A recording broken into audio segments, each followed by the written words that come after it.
Assalamualaikum warahmatullahi wabarakatuh. Salam sejahtera untuk kita semua. Kembali lagi kepada kami, kelompok The Dim's Kitchen, untuk di ujian akhir semester gabungan ini. Untuk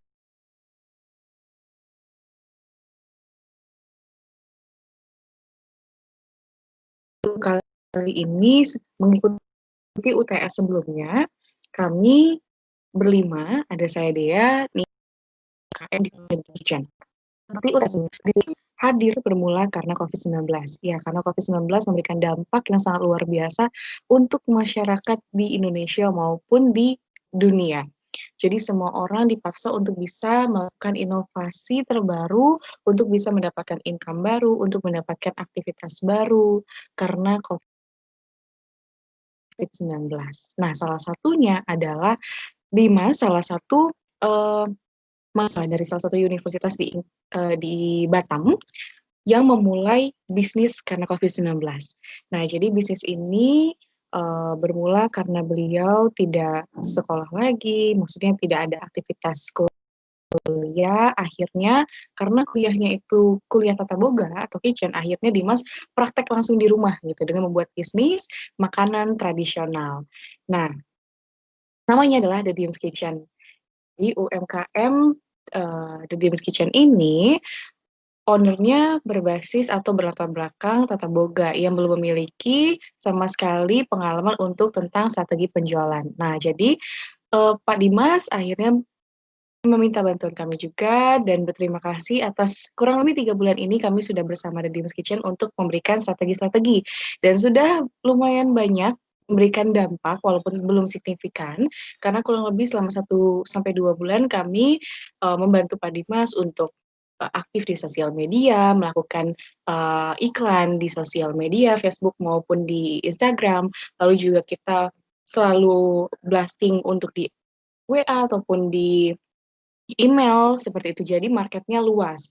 Nah, dari situ sangat memberikan dampak yang baik, tetapi ketika kami memberikan semuanya ke Pak Dimas belum bisa melakukan aktivitas tersebut dengan konsisten dan komitmen. Nah, untuk bisa tahu lebih lanjut apa aja sih yang kami lakukan bersama Pak Dimas kurang lebih 3 bulan ini, lalu bagaimana hasilnya akan dijelaskan oleh rekan-rekan saya selanjutnya. Terima Forecasting. Yang pertama itu ada market potensial. Di sini kami The Dim's Kitchen membuat forecast setiap bulan dan menandakan tanggal-tanggal penting seperti setiap Natal, Tahun Baru, dan lainnya, yang agar dapat memiliki potensi ada penjualan cukup besar dan membuat target yang lebih tinggi lagi dibandingkan hari lainnya, disertai strategis penjualan dan promo yang menarik.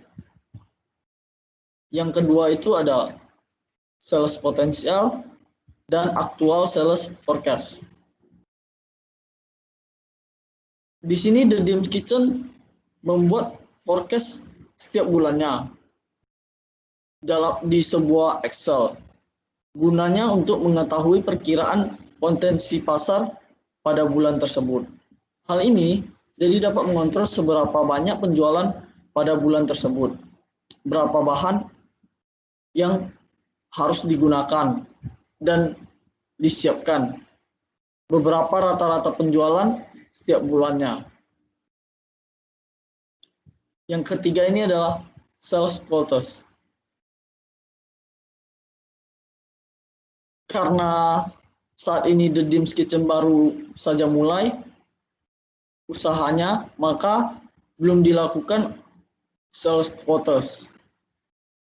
Dikarenakan hanya baru saja di Kota Batam. Yang selanjutnya adalah sales budget, yaitu The Dim's Kitchen merencanakan dibuat oleh pemiliknya saat akhir bulan. Gunanya mengetahui berapa penjualan apa yang terjual dan pada bulan apa yang paling banyak. sehingga pemilik dapat membuat sales budget untuk bulan-bulan berikutnya. Sekian presentasi dari saya. Halo, saya Niko. Saya akan menjelaskan tentang rencana perkembangan usaha dari The Dim's Kitchen. Untuk tahapan selanjutnya, The Dim's Kitchen akan lebih mengembangkan campaign yang ada di Facebook Ads. Sebelumnya, kita sudah melakukan testing iklan untuk mengumpulkan data demografi dari mulai usia, jenis kelamin, dan juga lokasi yang cocok untuk memasarkan produk kita. Setelah melakukan testing selama kurang lebih 3 hari, kita mendapatkan data. Nah, dari data ini, range usia yang banyak tertarik dengan produk kita dan tinggalnya di sekitar Batam Center, Harbourfront adalah orang yang berusia 25-34 tahun. Itu range yang peminatnya paling banyak dan lebih dominan pada gender laki-laki. Campaign sebelumnya sudah menjangkau dengan total 1.606 audiens.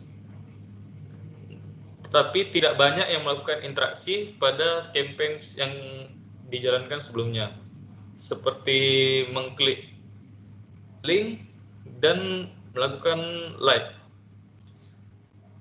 Nah, selanjutnya kita akan mengembangkan lagi campaign yang akan berjalan di kedepannya dengan data sebelumnya menjadi patokan kita. Hal yang perlu diperhatiin adalah copywriting.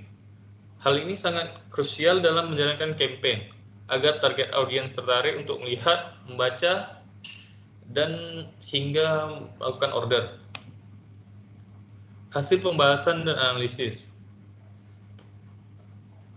Di sini terdapat progres data mingguan pertumbuhan, terutama di sosial media. Melakukan aktivitas pemasaran melalui sosial media, Facebook, dan Instagram.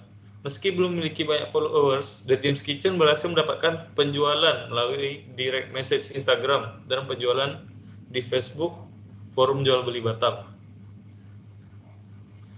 Followers, like, dan komen dipancing naik dengan melakukan strategi memfollow akun yang aktif di Instagram dan mengirimkan DM bahwa kita sedang melaksanakan giveaway atau kita sedang melakukan promo yang mereka bisa dapatkan jika memfollow page kita. Hal ini cukup memberikan dampak yang baik karena dengan giveaway yang memberikan makanan gratis atau diskon dapat menarik perhatian dari masyarakat yang menggunakan Instagram. Nah, berikut hasil wawancara kita pada pemiliknya bernama Dimas ya. Dimas ini selaku owner bisnis mengucapkan terima kasih atas strategi yang diberikan oleh tim kita. Walau hasil belum signifikan karena kesibukan, Dimas yang saat ini juga masih kuliah dan masih mempelajari tentang teknik-teknik pengambilan gambar untuk membuat promo, ternyata tidak semudah yang terlihat. Dimas berharap kita dapat membantu sampai sejauh ini, tidak keberatan jika Dimas membutuhkan informasi atau pertanyaan seputar digital marketing atau strategi lainnya untuk masa yang akan datang. Sisi positif yang owner dapatkan yaitu pastinya omset yang meningkat. Pembelajaran yang tidak didapatkan di sekolah, saya sendiri dan brand yang saat ini mulai dikenal, sedangkan sisi negatifnya terkadang giveaway memang memberikan dampak baik untuk bertambahnya followers sehingga lebih banyak masyarakat yang tahu. Tapi hal ini tidak langsung memberikan dampak pada omset, sehingga kita giveaway gratis, kue Dimas harus mengurasi kantongnya sendiri. Nah, tim kita juga berharap Dimas bisa lebih fokus dan konsisten dalam melakukan pemasaran agar hasilnya dapat lebih maksimal lagi. Tidak perlu terburu-buru untuk membuat varian atau menu baru. Walau harus mungkin per bulan sekali ada menu baru akan menjadi waktu yang lebih tepat agar fokus tidak campur-campur. Nah, selanjutnya akan dilanjutkan oleh teman saya. Terima kasih.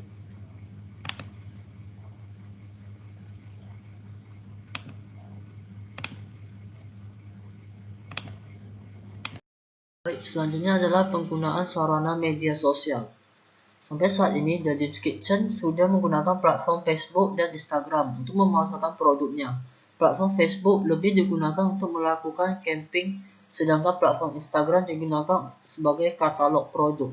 Pada Facebook, iklan bisa ditargetkan sesuai dengan lokasi usaha dan juga demografi dari audiens. Platform ini sangat cocok dipakai untuk menjangkau calon customer lebih luas.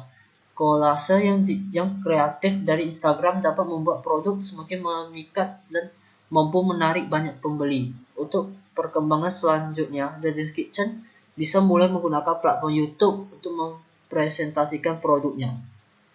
Selanjutnya adalah gambar Google Business atau map-nya. Itu ada logo sama maps-nya. Selanjutnya hasil ad dari Facebook Business Manager. Sekian presentasi saya, terima kasih. Baik, jadi ini adalah hasil kinerja dari UMKM yang sudah diterangkan teman-teman saya di atas.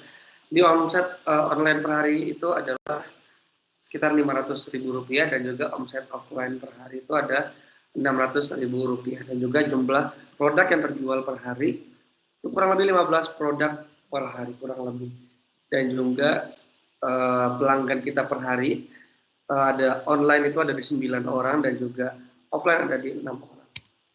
Nah, baik, kesimpulannya adalah setelah melakukan beberapa strategi pemasaran, khususnya di bagian online, bahwasanya digital ini atau manajemen atau marketing digital ini memberikan dampak yang baik walau belum signifikan dan konsisten karena kurangnya waktu atau mungkin karena hanya baru berjalan 1 atau 2 bulan melakukan strategi ini tidak dibarengi dengan konsistensi dalam melakukan strategi ini membuat hasil yang didapat tidak cepat dan besar. Strategi bagus juga tidak dapat berjalan dengan baik jika kita tidak konsisten karena masyarakat yang cepat lupa harus sering diingatkan dengan menginformasikan secara teratur. Tetapi walau update tidak lancar, broadcast tidak konsisten, tetap ada yang menyantol minimal dan juga yang memesan. Bayangkan bagaimana jika tidak fokus saja, terlihat hasilnya, apalagi jika lebih fokus lagi. Nah, terlihat bahwasanya di bawah ini ada beberapa pesan atau dari calon customer yang hendak memesan yang bermula dari postingan kita di sosial media. Nah, kemudian saran, berdasarkan kesimpulan di atas, berikut ada beberapa saran yang diberikan untuk The Dim's Kitchen, yaitu The Dim's Kitchen dapat mencari investor atau pembisnis partner untuk mendapatkan dana tambahan yang bisa digunakan untuk membeli booth dan menyewa tempat di berbagai mall yang ada di Kota Batam. Hal ini dapat meningkatkan jangkauan dan potensi The Dim's Kitchen untuk melakukan penjualan. Selanjutnya lebih fokus pada melakukan aktivitas pemasaran dan branding, karena tanpa melakukannya tidak akan mengubah apapun khususnya omset usaha. Dan selanjutnya adalah promosi The Dim's Kitchen bisa lebih didorong karena menggunakan jasa endorsement dari influencer yang ada di Kota Batam, bukan hanya dapat meningkatkan penjualan, banyak masyarakat yang akan mengenal produk yang ditawarkan melalui endorsement.